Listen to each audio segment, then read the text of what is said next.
Hey guys. All right. Can everybody hear me?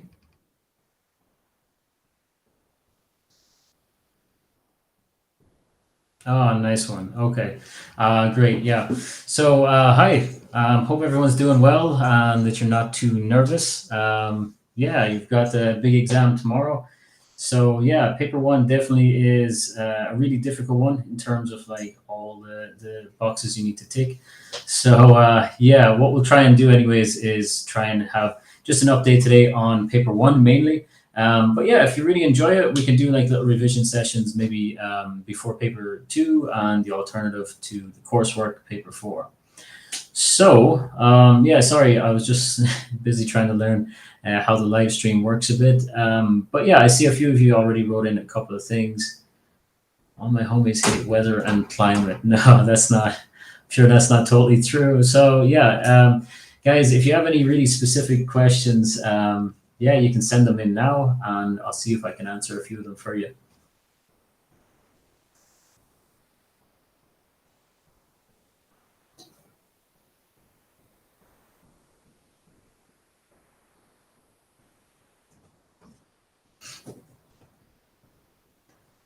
Yeah. So definitely, yeah, it's a tough one. Let me see. Can you come over to this screen? Okay. Good. So first one there, yeah. What are the four erosional processes? Yeah. So this is sort of one that comes up. It can come up in coastal geography and in rivers. So it's a good one to know, kind of off by heart. So what I find is when you're writing out your physical questions as well. So a typical one could be like explain the formation of something. So what I'm trying to do in that case is trying to encourage students to start off and mention the right type of erosion in the right type of situation. So let me see if I can bring up an example of it here, actually, to run through with you guys. So the first type of erosion is hydraulic action. So hydraulic action is going to be like the force of the water hitting the rocks and causing it to wear down. It also causes what we call cavitation.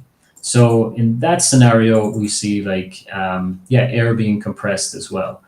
So that's the first type. I usually start with that when I'm discussing like features being formed. I'll give you one from maybe the river section to try and help explain that. So yeah, we have hydraulic action first, the in the waterfall. So and then abrasion. So that's when the water is using the rocks or has enough velocity to pick up the rocks and then use it as a force of erosion. So that's kind of like the second one I tried to include there quite a bit. Um, all right, let's see. I'm going to try and include this here. Hopefully, can insert a little bit more to show you. Um, so, guys, just give me a thumbs up if you can see the sharing page.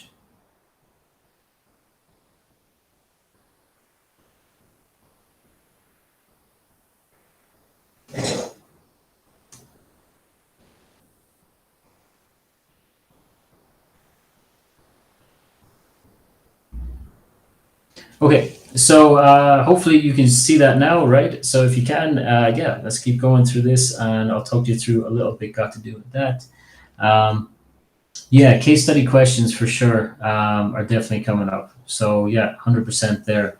So I hope you can see this, and we're seeing the shared screen now. We can't. Okay, so let me see.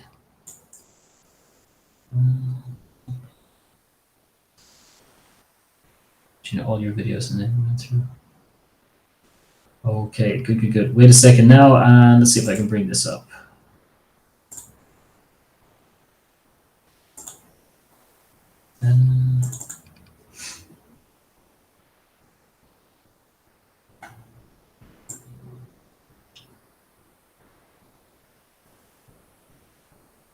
Okay, yeah, and then we'll go into the essay questions for sure. Yeah.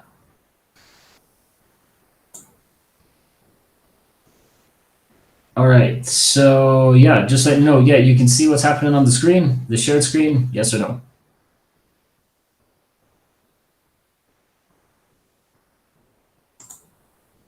Okay. So you should see it there. Basically, yeah, we've got hydraulic action, and we also have abrasion and the different types there. So hopefully you can all see that. I know it might be a bit small on your screen, but I'm just going to run through the slides anyhow. Yeah, so we have hydraulic action, compression. I know I put this in the coastal one as well, just as a little like copyright free version of it. So yeah, we see that's the force. Then after that, we see abrasion. So that's high velocity. So when you're talking in rivers, you just want to mention times when there's more erosion that's having like increased velocity in order to cause like abrasion. We then get attrition, which is the breaking down of the pebbles, and it's to change them from angular ones down into smoother ones and smaller ones. See, the thing is, we can use this then and discuss this in terms of increasing the rate of abrasion as well. So it's good in the physical geography to try and match everything together as close as possible. Now, the next one is solution. That just means that the rock is broken down and is carried off like a dissolved mineral and taken away. So for this example that we'll talk about first, it's not as important like that we mention everything here, right? So we'll just have a quick look at this. Now, in this case, we're just going over the different sections if you're just joining us off the waterfall. So yeah, if you're asked about this, could be a 5-mark question, could be more, right? 7 marks is usually just about the essay question and the case study, which in this case would be like flooding. But for a solid 5 marks, you just want to introduce everything slowly. For instance, you want to maybe talk about here the hard rock and the soft rock. If you want examples of those as well to put in, like a hard rock could be something like granite, and then a very soft rock could be something like a clay or a sedimentary rock, like sandstone or something. So that could be inserted there for hard rock, soft rock. Your diagrams as well, you won't have time to draw 6 of them, so you kind of fit everything into one diagram. It's the best. So here you mentioned it's passing over the soft rock, so it causes vertical erosion. So that's the key point there to begin with. It's in the upper course, so we have vertical erosion. And that just means the waves are kind of moving, or not the waves, sorry, the river is moving vertically. Downwards, we have hydraulic action, right? So we want to have that as its own separate point to begin with. And this is really helpful. So it starts off with the force of hydraulic action, then carving in the plunge pool. And then finally, the top is kind of undercut, and this causes it to collapse. When it collapses in, then it's broken down, and this is when we bring attrition in. So attrition breaks down these pieces to make them smaller, and then the velocity of the river is to increase the movement, and this causes erosion. So this causes it to further erode downwards and backwards, and yeah, continues this process then throughout. So those are the 4 processes of erosion. That's kind of how you use them, step-by-step approach. Now, you can also start off and just go, what is caused by erosion, hydraulic action, abrasion, and attrition? But you might then lose marks if you're not able to continue on and develop the points, right? So a really good way to do that is maybe to use it step-by-step like this. And again, write maybe like it's 5-mark questions. So maybe layer it out into 5 points, making sure you don't mention hydraulic action, attrition, and abrasion all together in the same sentence. And then you can explain exactly what each one's doing. So just to recap, hydraulic action is then the force of the river, and also sometimes cavitation, especially in coastal areas where it's compressing the air into cracks. And yeah, we then have the abrasion then later on when the rocks are small enough to be eroded around. And then we've got the attrition where the bigger rocks are rounded and then broken down. So this process is brought into a gorge. It might be asked, that could be the question, for example. So it could be a gorge setting there. And we can see where the gorge used to be in areas like here. I don't know if everything is, no, it's not really lining up perfectly. So yeah, we see like all the gorges. So those are the previous gorges. The river would have been closer to where that picture was taken. And then over time, then it just retreats back. So it'll continue to retreat back up that mountain there. So vertical erosion, abrasion, hydraulic action, attrition is enough to explain that formation, not to forget the differences between hard and soft rock. So yeah, again, I don't do these live streams very often. So yeah, guys, let me know if that's coming through okay, if you saw everything all right. And of course, if we do a paper 2, one of these sessions, then that will kind of help. All right, so a couple of questions. What topic will show up in the 3 sections, like most likely? Like there's to be types of clouds included. Okay, so Rita Nan, yeah, well, look at, so how it goes with that. I would say if you're really stuck, like really stuck, like let's say if you don't want to do the entire physical unit, you can kind of, it's really almost impossible to do it, but usually you don't see weather and climate sort of together, right? You often don't see that, and you don't see coasts and you don't see rivers together. But what comes up, you're not going to know. So, I mean, you can take a chance and maybe like stick to maybe three out of the five, and then of course you're set because one of them have to come up if it's just three out of the five potential questions. But overall, can you actually like can you anticipate what's coming up? No, not really. The only thing you could potentially do is you could actually look at this idea where you would have yeah, so the idea is if in paper one, like rivers comes up, then you know that there might be more of a focus on coasts in paper two or paper three, right? So that's the only way you can maybe avoid doing something like that. Okay. Think of that. Yeah. Okay. Like I said, yeah, I don't know the questions, but I know you're quite looking for those. How to answer questions on the river. So we just went through one there, Samir, and also the HDI questions. I have my geography paper one tomorrow. Thanks. Okay, Tanzania, awesome.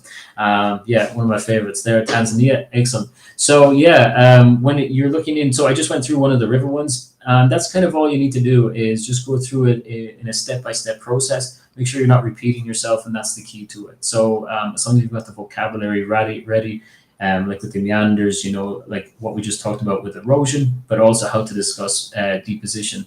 So just in addition to that, I would say, yeah, so with deposition, then we talk about velocity being reduced, right? So the capacity of the water to carry the sediment is reduced. So sometimes depositional features are a little bit harder to discuss because students just say that there's like deposition, right? And that's it.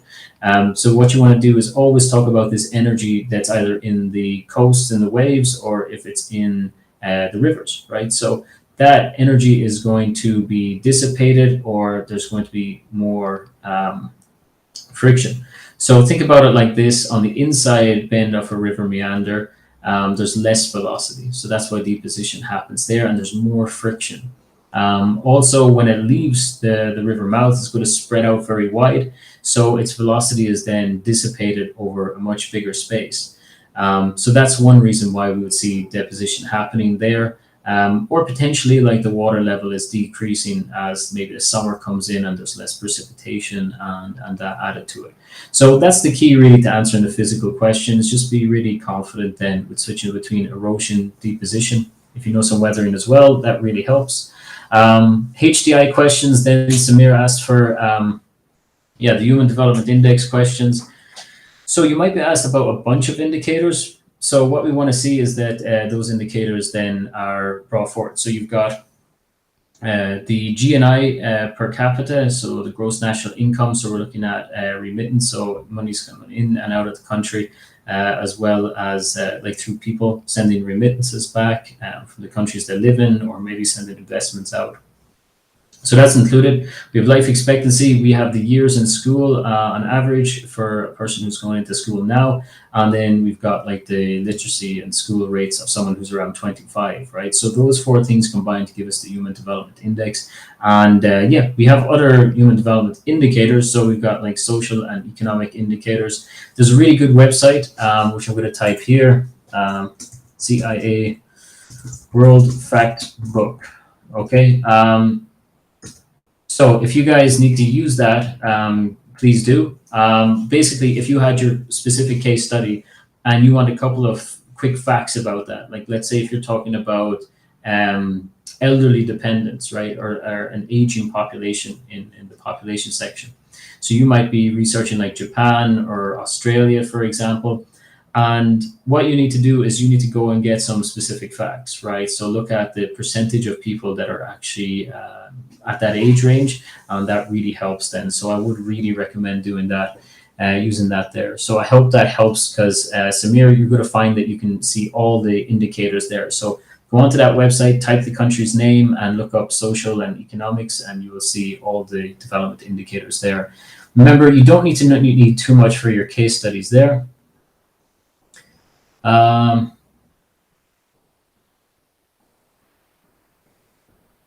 like the clouds will come up in weather. Is it likely clouds will come up in weather and climate?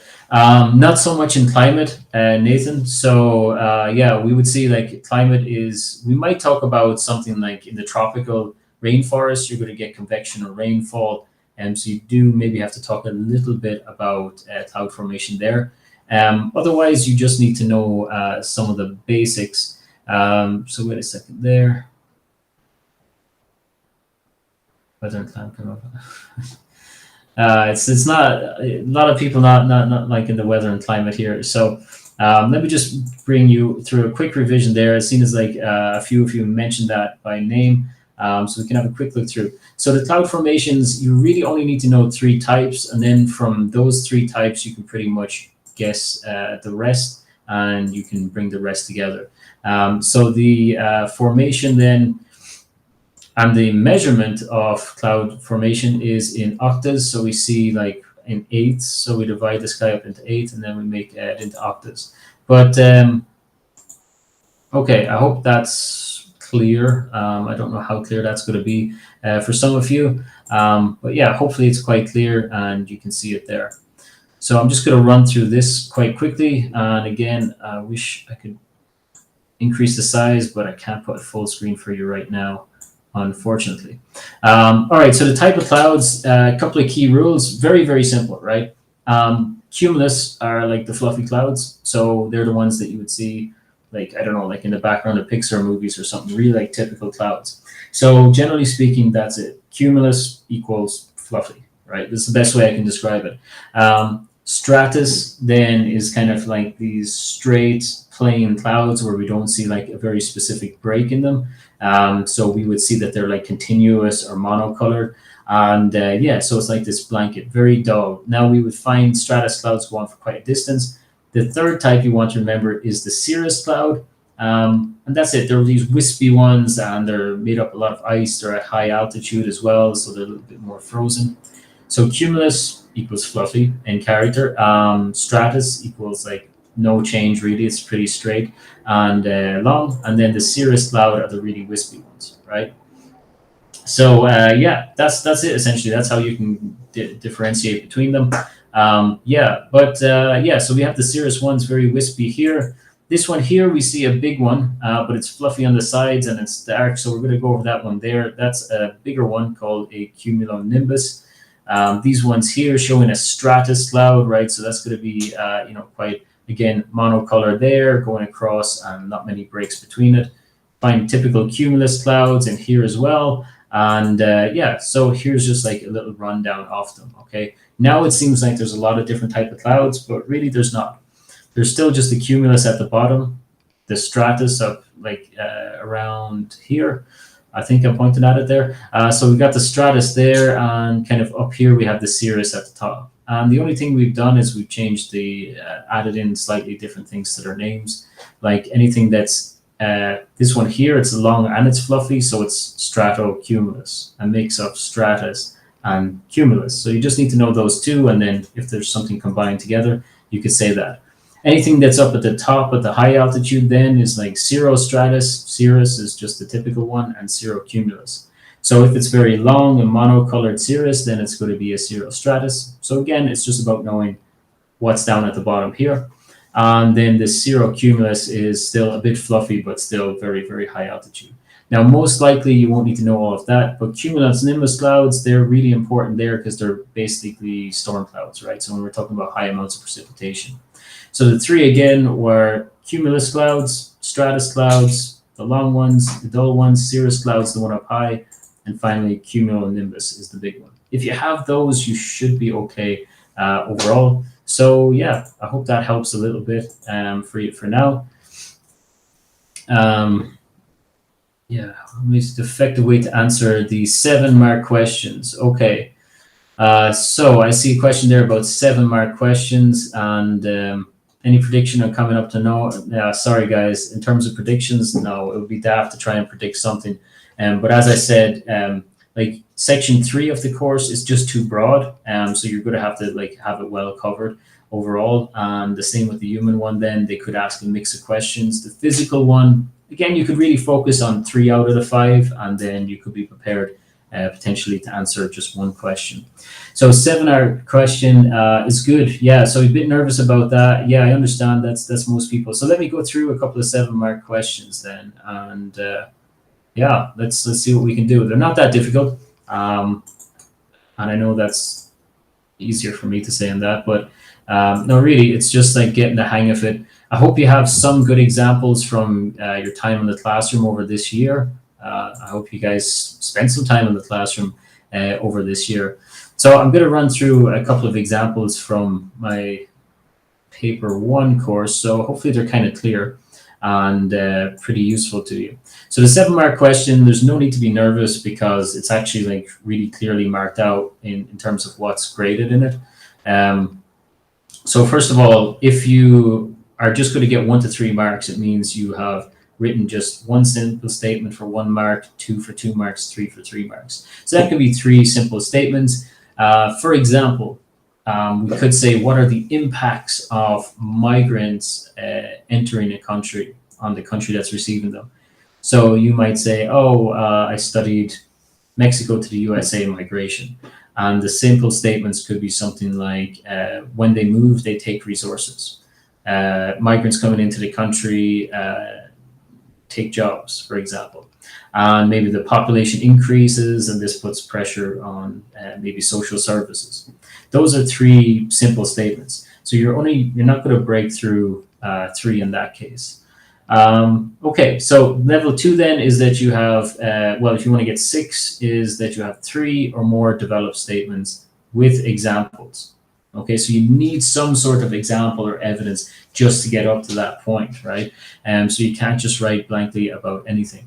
And then level 3 means it's 7 out of 7 marks there. So in this one, you need to write the 3 or more developed points, right, at a very bare minimum. And you need to have 1 piece at least of very place-specific detail. So I'm going to run you through a couple of examples here. Sorry if I'm not responding to you guys asking questions, so I'll try and get through as much as possible. So yeah, simple statements here. Groins prevent sediment from being transported down the coast. Nice and easy, there's nothing wrong with it, but there's obviously more we can add to it. And rock armor protect cliffs against erosion by undercutting. So that's kind of like 2 basic statements. We just talked about 2 types of hard engineering strategies in the coastline, and we're just mentioning there how they actually work. It's quite a common one and a good one to have an example of as well. So yeah, I mean, if you guys have pen and paper and you feel like coast isn't a great one that you have good case studies on or whatever else I talk through here, you can obviously jot down a couple of notes. So how do we go 1 step further? So we want to develop these 2 simple statements. A developed statement: revetments help to take the force of the wave, decreasing undercutting and cliff collapse. Like, it's slightly more developed than the last one. Groins were also placed perpendicular along the coastline, so we kind of describe it first. These prevented longshore drift. Now, this is where you're going to start picking up your marks. If you start bringing in processes and mentioning by name, that's really great. This one, I didn't even go into it or like describe it in full. I just mentioned it was longshore drift. It was preventing and causing the buildup of sediment. And that's coming in as 1 mark because it's explaining how it works, and subsequently protecting the cliffs against erosion too. So in this case, the beach is being built up through the groins, but it's defending the bottom of the coastline or like the cliffs, because now it has more sediment to get over. So the waves won't erode the coastline as much. So these were easily damaged as they were timber. So there I'm giving a bit of an evaluation, and that's a big factor of it as well. So evaluation is, fairly important when you're going through those. And then as part of that, then we see a very developed statement with a piece of place-specific knowledge. So this is the idea that you should have here. Happisburgh received revetments in 1959. These help to take the force of the wave, decreasing undercutting and cliff collapse. Groins are also placed perpendicular to coastlines. These prevented longshore drift, causing the buildup of sediment and subsequently protecting the cliffs against erosion. So these were easily damaged as they were timber. In 2007, this 1,000 tons of rock armor was set to protect the bottom of the cliff. So there are some very place-specific details there. There's a bit of evaluation, and there's plenty of detail there on what's going on. So that's the idea of one developed statement. And yeah, you kind of want to look at the question then, okay? So my advice then when you're looking at the question is always explain, like explain there is the keyword. So always be highlighting that or box the command word. So the command word there to explain. Be careful with that because they're actually, yeah, they're really, really strict on all of that in terms of like if you describe and you don't explain.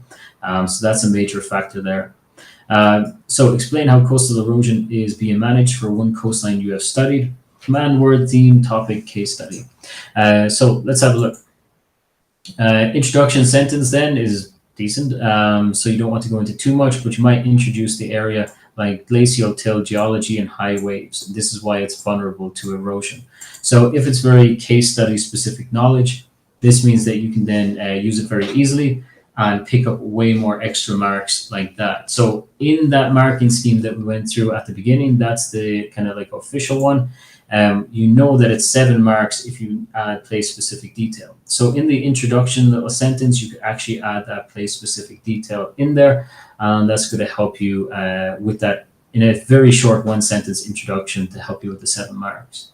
Also, a lot of students tend to forget completely what their case studies are, so it's a really good idea then to just kind of mention the facts and figures at the beginning.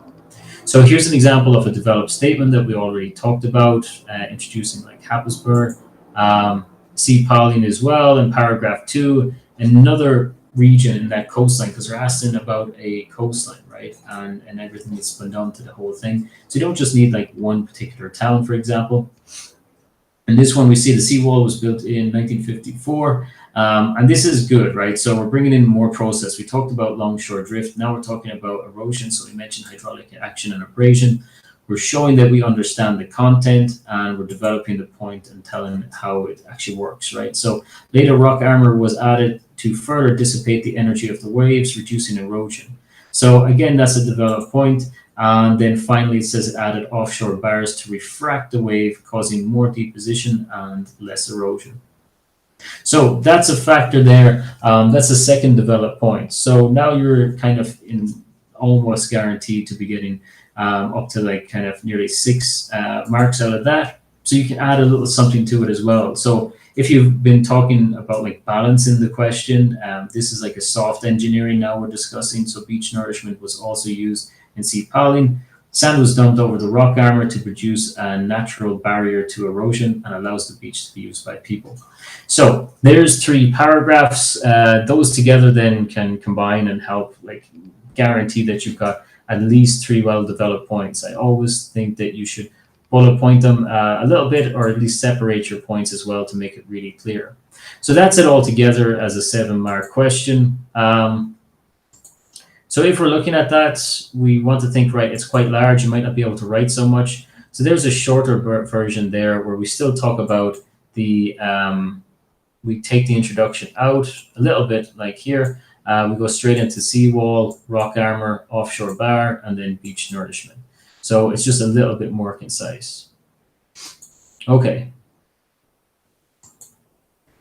So yeah, those are some. Could you go over how to answer the 7-mark questions?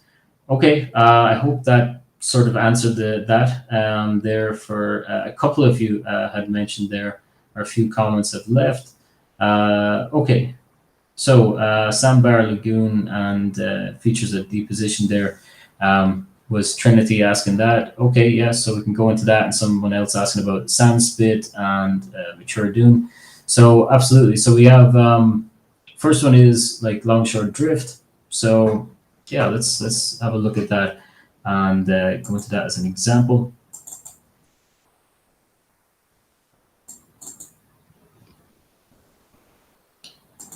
Let's see.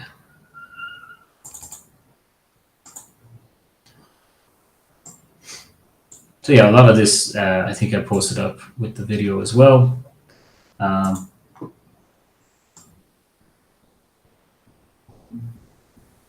Unknown. Do you possibly know what could come up? Sorry, buddy. Yeah, this is. Yeah, there's. I have no idea. So the answer to the case studies. Yeah, that's the 7 mark question there. Yeah, so we're just going over one example. We'll go back into another one soon as well if people want another example of it.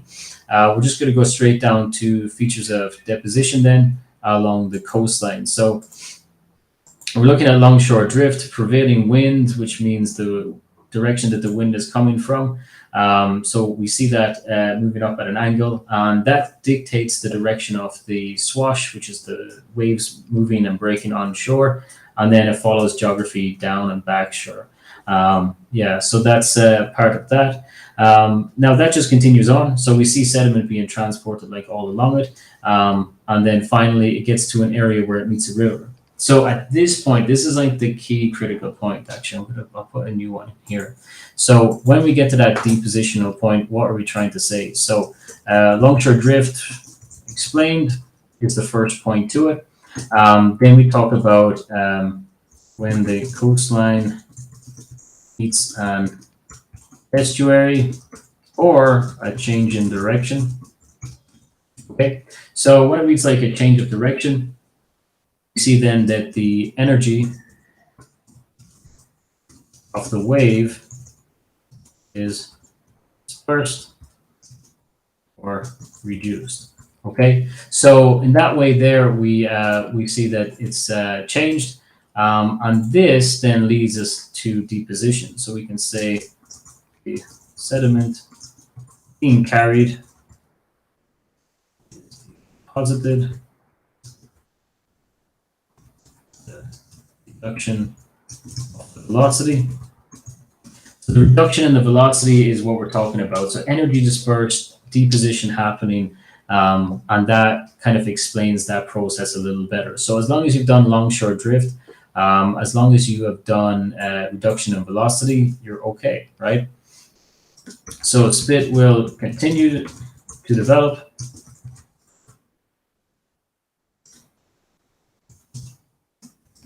And the deposition reaches the surface, it is known as a spit. All right, so that's kind of like how we join that together there. Spits will continue to develop.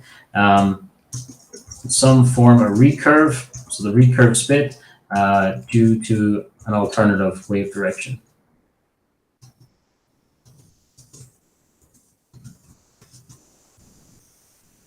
So when you think about it, you've got the waves coming from the prevailing wind side, pushing everything that direction, and then finally it's going to like push the other way some days, and this causes the recurve. There's also another example I have here, which is like this one here.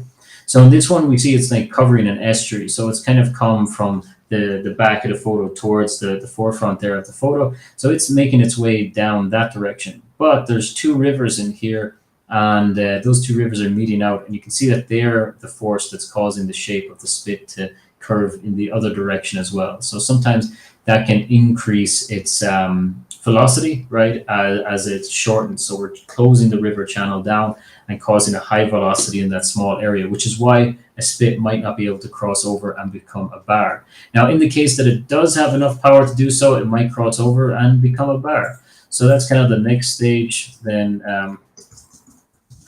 And continue to up until they reach another and cut off water in the lagoon behind it. This forms sandbar.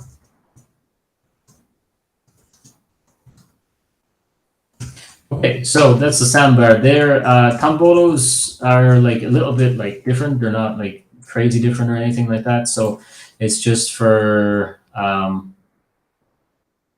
it just continues on. Yeah, like there we go. So we see the tombolo coming on. Now, the only thing I would say, can I draw on this? Yeah, kind of. I don't know if you guys can see that anyways.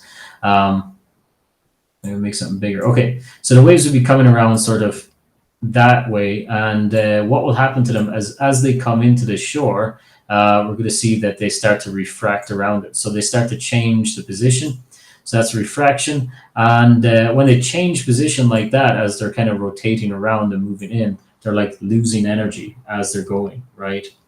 So that's like a major factor. So then we're talking about an increase in deposition with a reduction of energy. So I hope that helps there. So that kind of like finishes off that little part there as we're getting to a tombolo. Now remember, for this, you got to go all the way back, no matter what. Start with longshore drift, no matter what you're asked there. So tombolos are formed when the let's say the spit reaches an island offshore. Okay, so that's a simple way, but if you wanted to add something in, you could say that the waves tracked around the island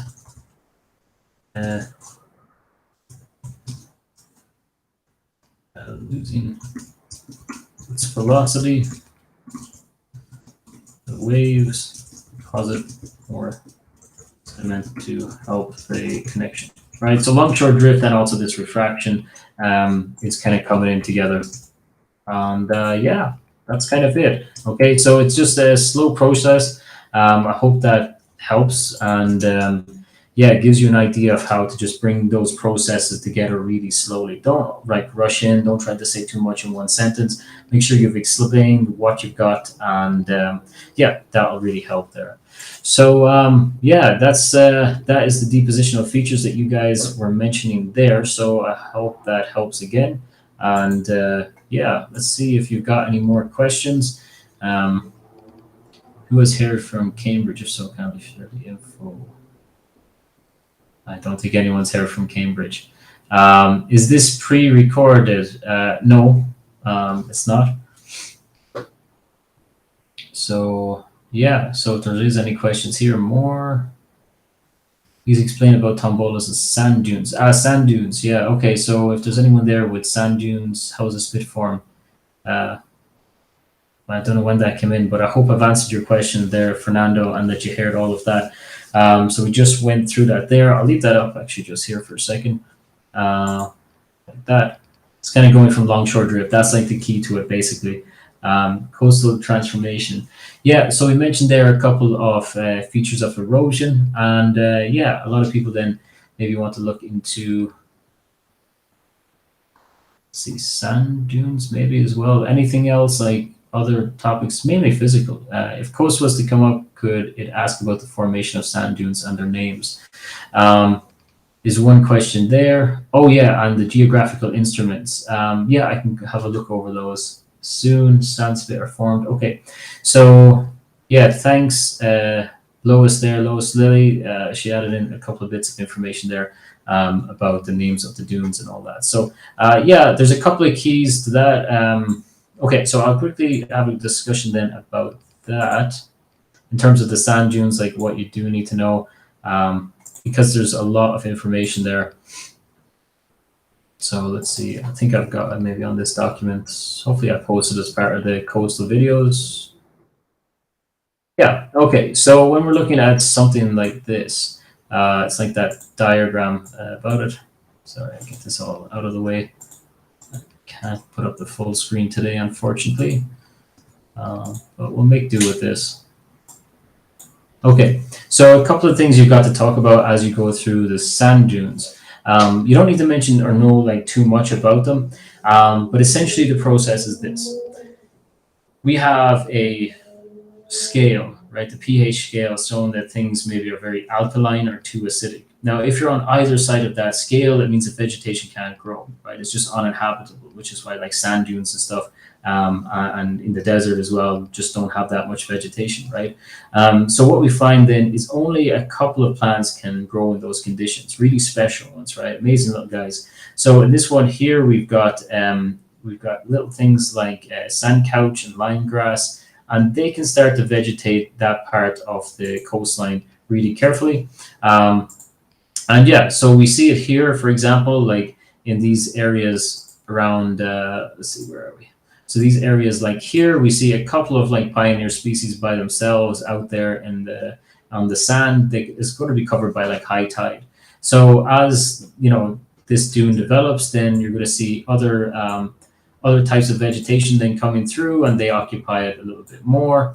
And then finally, there's more coming through, and they're going to be more full vegetation, different types, less specialist species. And then finally, you're going to have the climax vegetation up here. You can see all the trees, plants, and everything, just like a normal forest. So like nothing's changed. So there's that development along the way. And that's all you're kind of explaining, because they all go through this process. So as they're going along, what happens is more and more vegetation is able to occupy the area, because the previous plants were able to add nutrients to the sand. So here, for example, we see the pH level is 8 plus, so that's like at the highest. So it means very alkaline. It's very like impossible then for things to grow, and only a couple of like really strong resistant plants, which are either halophytes, which means they can survive a lot of salt, or they could be xerophytes. So xerophytes means that they can xerophytic, like the name down here at the bottom, means they can survive with little water or have adapted to search for water. So what we see is all these plants will die, and then the vegetation, the animals, and that will die and add to that the nutrients on the top layer of the sand, and that gives more shelter as well. And so as that's introducing into the sand, it makes it a little bit more acidic. So the pH number comes down a little bit, right? So it's after coming down a little bit, which means different type of plants can now grow in it. So it's more hospitable. So this means that certain ones like marram grass are going to be able to grow and are able to cause the dunes to rise up even higher. And when they all die, and all the different species and animals that are going to live within that ecosystem are dying and decomposing and everything, it actually helps to make it more acidic again. And this makes it a nicer place and a more welcoming environment for a more diverse range of plants and species. So then they start to fix these dunes in place, because the acidic level is now quite low, and there's going to be a lot more that can grow there and stabilize the dune. So a mature dune, then we would see it reducing down the acidic level right down, and we would find that they have a lot of freshwater content compared to what it used to have. And now we would see the developments of like shrubs and woodland, which need a more acidic sort of base, and also need like a high amount of nutrients and fresh water. So it's just that process, going through it step by step again. You just want to mention the change in height, potential of the sand exposure, the pH levels going down from alkaline to more acidic, and examples of vegetation at each stage. And the idea of the succession is that you need one in order for the next one to be created. So I hope I explained that well. Usually that's like almost an entire lesson. So it is basically like a recap over that. So I hope that's helped. Yeah. So yeah, a lot of questions on the coast. Can you explain? Okay, well, we have one from the other section there. Underpopulated Australia and overpopulated, you can do Nigeria. Yeah, that's really good advice there. Nigeria as well, the two countries that are pretty good with overpopulation. Just mentioning that they're not getting like enough resources, for example. Okay, wait 1 second there.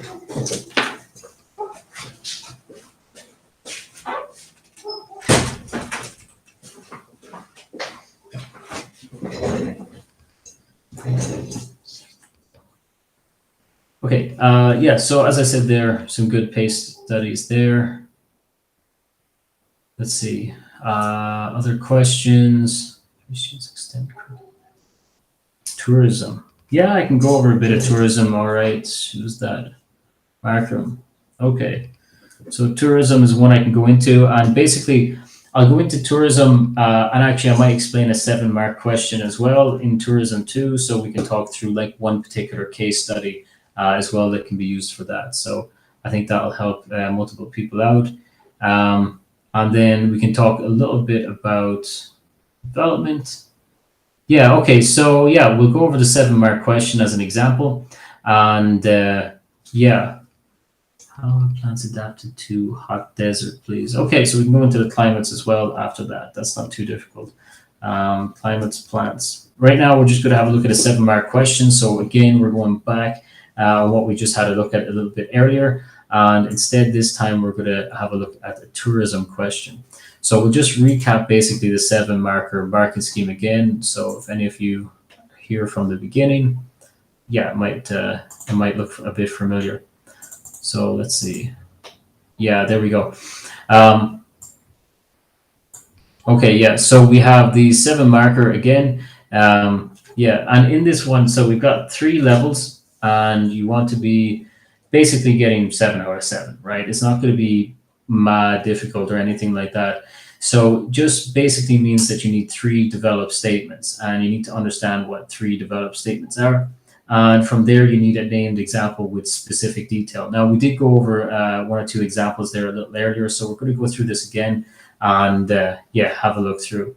So let's see, urban sprawl, food shortages.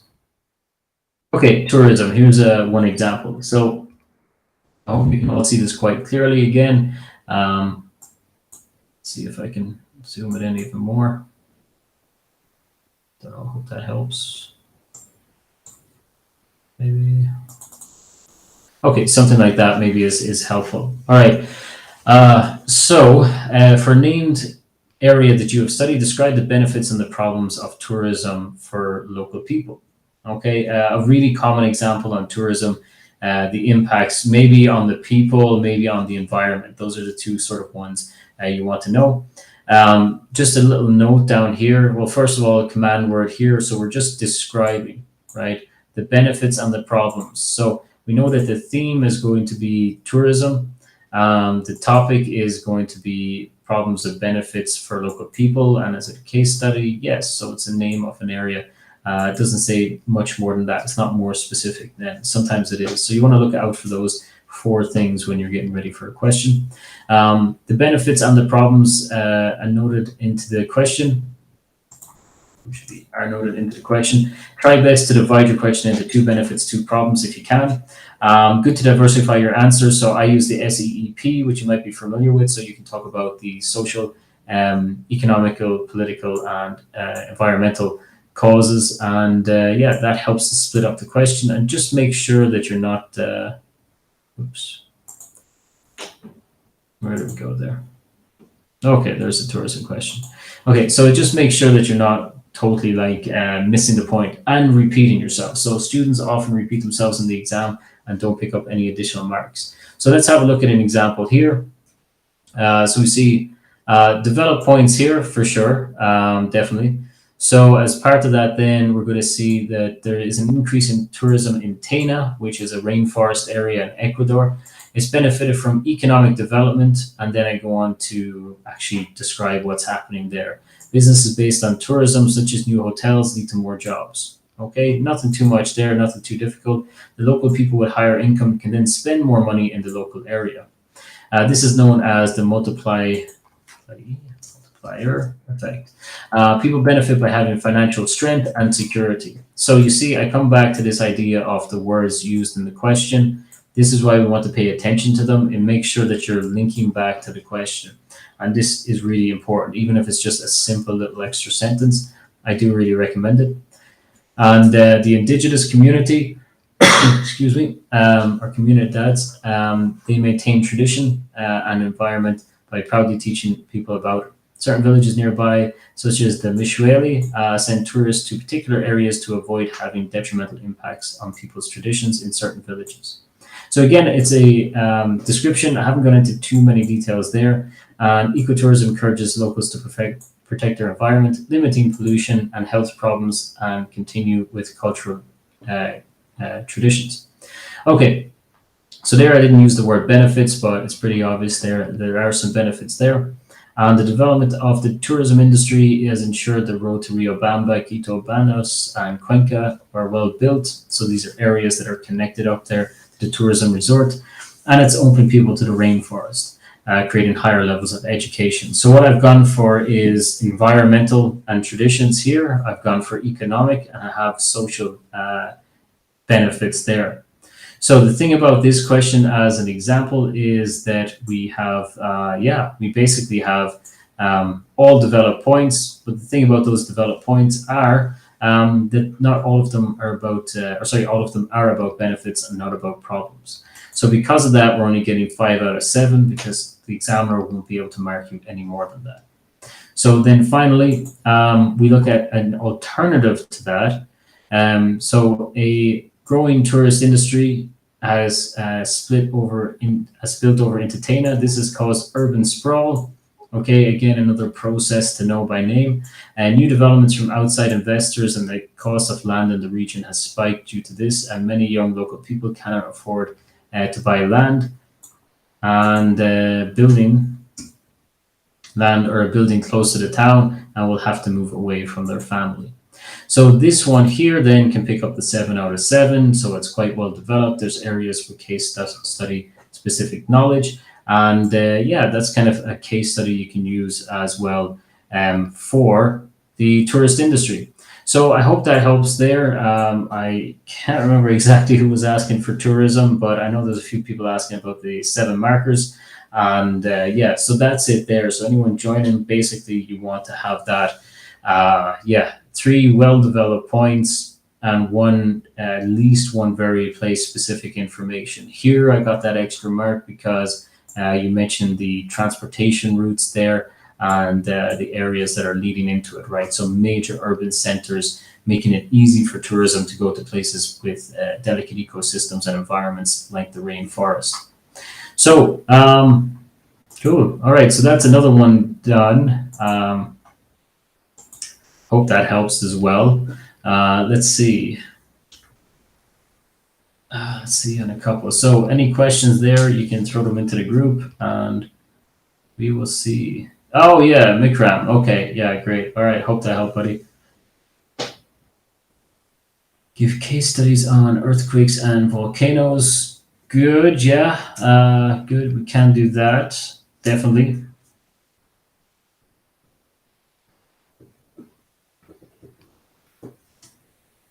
And earthquake case study too. Okay, yeah, so yeah, earthquake, Haiti, volcanoes. Yeah, Montserrat, very good. Haiti's a good one as well. Bangladesh, okay. Let's see, overpopulation. Yeah, Bangladesh for overpopulation, quite an interesting one as well. So floods as well can be used quite commonly. Even like tropical storm areas as well can be used. Cool. Okay, and case studies on rivers and how they're formed. Yeah, so I kind of went over a little bit on rivers. So you need to know the floods, you need to know the locations and basically like what caused it in that area, and then preventative measures as well, and coral reefs as well. Okay, so yeah, let's see. Anyways, got about like 10 minutes or so left, so I'm gonna try and get through a quick one on a natural disaster, and then I will try and get through just a quick one on maybe coral reefs as well, and see if we can get any further along with those. Let me check if I've got a question matching one of those, because that's another way that we can review it quickly, but talking about like a case study again. Let's see, examples.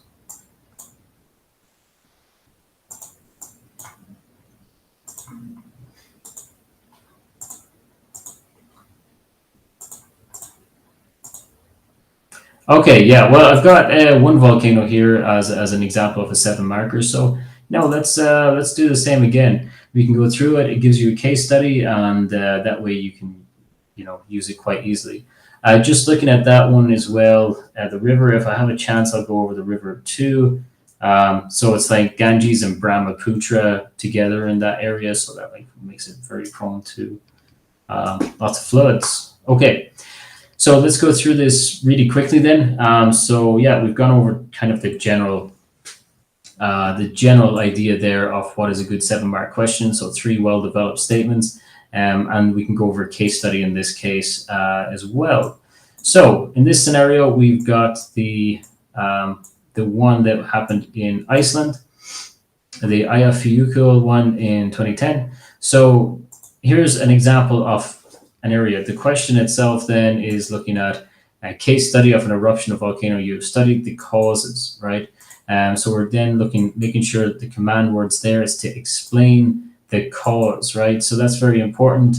Topic is volcanic eruption you have studied. So you want to go down into the processes here. So just generally, like erupted because of tectonic plate movements. That's one mark. Magma rises because of a buildup of pressure. That's one mark.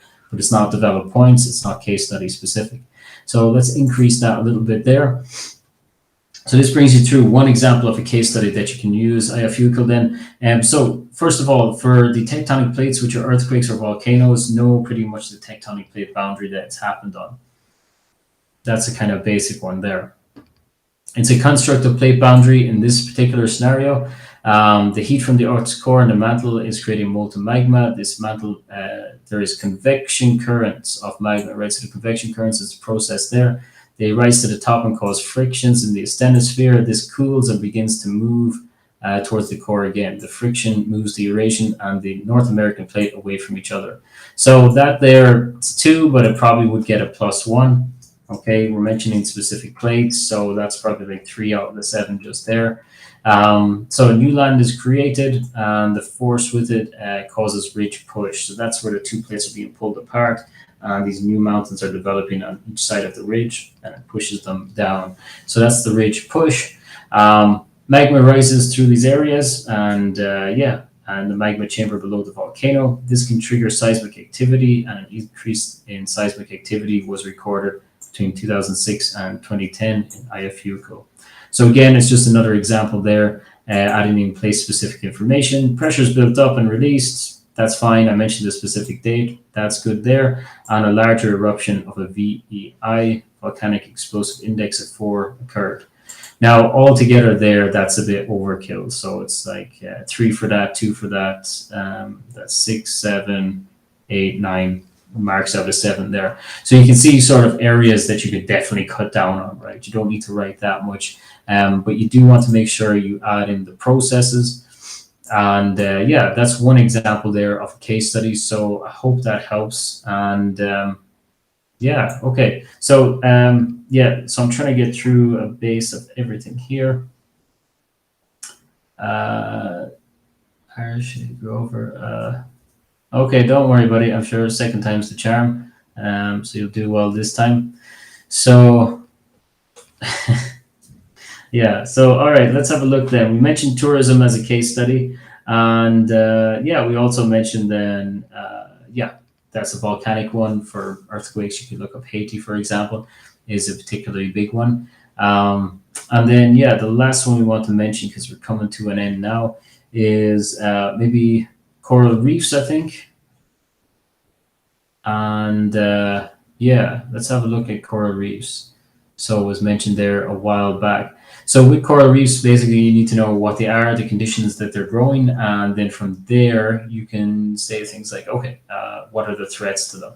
It's very hard to actually know what the threats are unless you know how they're formed. Okay, so that's fairly basic. So hopefully this helps you out, and it will probably be our last one. Maybe we'll have time for one more anyways. So stick around anyways, and let's see. Also, guys, if you're interested and you want sort of more help with paper 2 as well, like later maybe in another date, I can just prepare it a little earlier and give you some heads up on it, so it's not like all of a sudden happening. So coral reefs then, really quickly, we're talking about coral polyps. So coral polyps then are living organisms, as you can see, with all the tentacles like moving. So they feed in 2 ways. They have to grow in 2 ways. They're going to catch food with their tentacles, and they've got stingers on them called nematocysts. And those are stinging and taking in things like phytoplankton and small things. So you can see them there in the kind of the little pockets of the coral there. And basically when they're eating, they're then excreting underneath them, and they're causing this formation to happen underneath them, right? So they're sort of moving then and reaching out for food. So they also have like stingers there, but they've got this zooxanthellae. There it is there, the zooxanthellae. That's the algae that lives in it. So they live in what we call symbiosis, which means one's helping the other, right? And this algae then is able to photosynthesize. So here's a living organism that can do what a plant does. It can feed through photosynthesis, and it can also catch food and eat it and digest it in its digestion sac. So it's got 2 kind of forms of inputs into its system. Photosynthesis, which gives it like sugars, glucose, and that, and then it can eat things like phytoplankton. So those two keep it fed, and then this can build on its skeleton as well and the coral itself.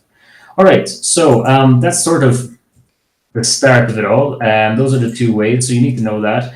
Basically, it needs us to survive and to feed. So in order to do this, it needs a few conditions. It means that they are carnivorous, but they can't leave their home. There's hard and soft coral. The hard ones can't move. The soft ones can. There's the zooxanthellae, the algae that I was talking about. It's mutualism. They kind of keep each other alive, and they're sort of pals. They're not going to ask you maybe about different types, but you could learn one or two just to mention and drop some names, and they're being quite specific. They have natural predators. So before we go through that, missing a couple of notes here somewhere. Okay, so basically what they want is a few things. They want shallow water so they can get lots of sunlight. So lots of sunlight means more photosynthesis. So that's pretty important there. So never less than like 60 meters because it's complete darkness, right? Some coral are amazing. They can be very diverse in where they grow, but they can change the conditions very quickly. So if a coral is used to warm water close to the surface, it will grow well in warm water close to the surface. So it needs water that has very little nutrients, because more nutrients means that you're going to get plants growing. So if you get plants growing, they're going to overshadow it, and then you're going to have less photosynthesis, right? So that's not a good thing either. Algae that's not connected to them might actually cover them as well. So they don't want that either. So they want less nutrients in the water. They want very bright water. They want to be close to the surface, and they want good temperatures, all right? They're kind of picky. So what happens then is also they need to be able to reach out with their tentacles, and they need to be able to grab their food. So you don't want anything covering it for too long. So those are the conditions. You have some animals as well. Fish populations are essential out there. So they're going to be looking at, for example, things like the parrotfish. Now, the parrotfish is kind of biting and eating dead coral, and it has a job to do. It needs to clear away that coral so it makes room for a new coral to grow. So if the population of parrotfish, for example, goes down, this means that coral isn't able to really survive, right? So it can't, like, new coral can't grow, so it's going to just be dead coral left behind. So some plants and animals do have, a function. So just like the clownfish as well, they're cleaning out the anemones.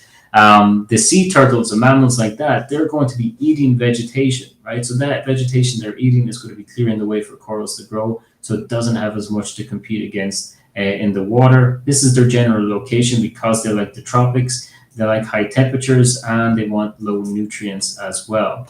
So they'll form sometimes beside a volcanic island, then the volcanic island will dissipate, and sometimes we're left with these, which are coral atolls. So they're constantly growing all together as a reef, and going through those stages there. A couple of natural threats then, if there's sea level rise, for example, it means that the waves are going up very high. It means it might bring more sediment over and cover it, which is bad. We might have El Nino, so bringing colder currents into the areas. So the algae, the coral basically gets stressed out, and it just throws its algae out, and because it's the only thing it can do, it thinks there's something wrong, and then it's going to bleach, so it's going to go white, and eventually it can't get food through photosynthesis, so it dies. Predators like the crown of thorn starfish are okay, but the problem is when we get things like cold currents and lots of nutrients, they come out in bigger numbers, right? And then there's too many. And then we see natural disasters like more tsunamis and tropical storms can damage them. Overfishing, because we need certain fish like parrotfish, like I mentioned. Deforestation on land will cause all the soil to run off into the sea and cover the coral. And pollution then can stress them out and potentially be toxic for them. Divers and boats are already a pretty big issue as well. Also, the crown of thorn starfish in particular is one that has to be damaged. This is a good one as well. So we see that like sea level rise, everything got to do with climate change, really, right? So let's see if I can bring it in there a bit closer. So we have things like altered ocean currents because of climate change. It's too cold and they might expel the algae. Then we've got ocean acidification through too much things like carbon in the atmosphere, and this causes it to actually break it down. So the acid breaks it down into different stages. And then, we've got different storm patterns, increased storm patterns really with climate change. Sea level rise and ocean warming then causes thermal stress, which causes bleaching, and sedimentation, which covers it. So those are a couple of the threats. The ways that we're dealing with this, obviously, coastal management plans, and that, for example, are for more hard and soft engineering. When we said deforestation as well, you've got to make a mention of the mangroves, which are incredibly popular and important. So they bind the soil together. They make sure then that there is less sediment getting out to the coral, and it keeps nurseries for fishes that are going to populate the reef later. So these are absolutely vital, but they're being cut down for like tourism development, for example. So the mangroves are key to it, right? If you cause deforestation, you reduce the corals. If you grow more mangroves and keep them in good condition, you keep them healthy. So no matter what comes up, you're going to have to talk about mangroves anyways. So that's a good one to bring up. So yeah, mangroves are distributed in the same sort of climates as well, very tropical climates. So don't have time to go into it in too much detail. But essentially, yeah, if I can still speak here, yeah, that's the general pattern there. You want to know what causes them, and yeah, what's kind of tearing them apart. All right, so I hope that helped, guys. Like I said, I would like to put on another one for maybe paper two. So if you've got any questions about paper two, you can send them on to me. You can, yeah, you can. Exactly. So that's good advice then. And yeah, I hope you guys can settle down anyways tomorrow. Make sure that you're just putting in a good effort, and be really careful with your timing. Okay, that's another thing. Make sure you know it's split up the way it's split up into 3 questions. Don't accidentally answer 2 questions from one section. Be incredibly careful, even if you're nervous, and you should be okay. All right. So, let's see. All right. Yep. So any other questions, you can send them through for paper two and paper three. I've also got an email address up there. So if you want to email me directly, you can find the information on yeah, the YouTube channel and that. And hopefully that helps. You can ask me any questions, and we can organize a time, hopefully. So yeah, I hope that helped, guys. We got through a fair bit, a couple of examples today, and yeah, best of luck tomorrow. And hopefully, anyways, yeah. It'll all go well. I know there's a few of you still panicking there. So that's all I can give for. I'm sorry now. I know if someone came in a little late, then maybe they didn't get the questions that they wanted answered. But yeah, hopefully it works out well for you guys.